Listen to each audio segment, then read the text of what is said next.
ಮುನಿರತ್ನ ಮೇಲೆ ಮೊಟ್ಟೆ ಎಸೆದ ಪ್ರಕರಣ ಸಂಬಂಧ ಇದೀಗಷ್ಟೇ ಆಸ್ಪತ್ರೆಗೆ ಬಂದಿದ್ದಾರೆ. ಇನ್ನು ಈ ಸಂಬಂಧ ಡಿಸಿಎಂ ಡಿಕೆ ಶಿವಕುಮಾರ್ ಅವರು ಕೂಡ ಪ್ರತಿಕ್ರಿಯೆಯನ್ನು ಕೊಟ್ಟಿದ್ದಾರೆ. ನನ್ನ ನೆನಪಿಸಿಕೊಳ್ಳದಿದ್ರೆ ಯಾರಿಗೂ ಸಮಾಧಾನ ಇಲ್ಲ. ಬೆಳಗಾವಿಯಲ್ಲಿ ಹೀಗಂತ ಡಿಕೆ ಶಿವಕುಮಾರ್ ಅವರು ರಿಯಾಕ್ಟ್ ಮಾಡಿದ್ದಾರೆ. ಕೆಲ ದಿನಗಳ ಹಿಂದಷ್ಟೇ ಕೂಡ ಇದೇ ರೀತಿಯ ಪ್ರತಿಕ್ರಿಯೆಯನ್ನು ಕೊಟ್ಟಿದ್ರು. ನನ್ನ ನೆನಪು ಮಾಡ್ಕೊಳ್ಳಿಲ್ಲ ಅಂದ್ರೆ ಅವ್ರಿಗೆ ತಿಂದ ಜೀರ್ಣ ಆಗಲ್ಲ ಅಂತ ಇವತ್ತು ಅದೇ ರೀತಿಯ ಹೇಳಿಕೆಯನ್ನು ಕೊಟ್ಟಿದ್ದಾರೆ.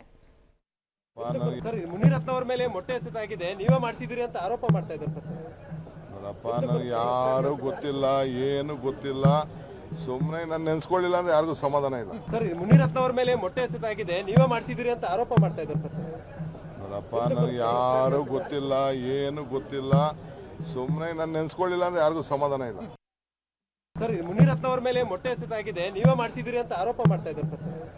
ನೋಡಪ್ಪ, ನನಗೆ ಯಾರು ಗೊತ್ತಿಲ್ಲ, ಏನು ಗೊತ್ತಿಲ್ಲ.